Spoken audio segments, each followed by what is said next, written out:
So meron po tayong susubukan ka backyard. Try po tayo ng garlic ahos po. With the same system po sa ating lettuce. Meron din tayong radish.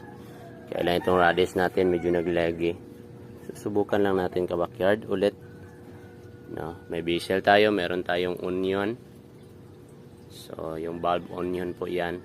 Kasubok na kami noon 3 months, nag-bulb talaga siya. Pero itong garlic hindi pa.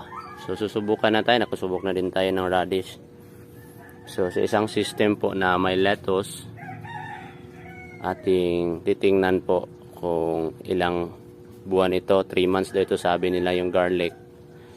Yung onion 3 months talaga yun kasi nakasubok kami. Itong radish natin is parang 1 month ito sobra.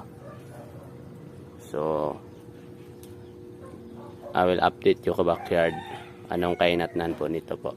So keep planting po and think globally, farm locally. God bless.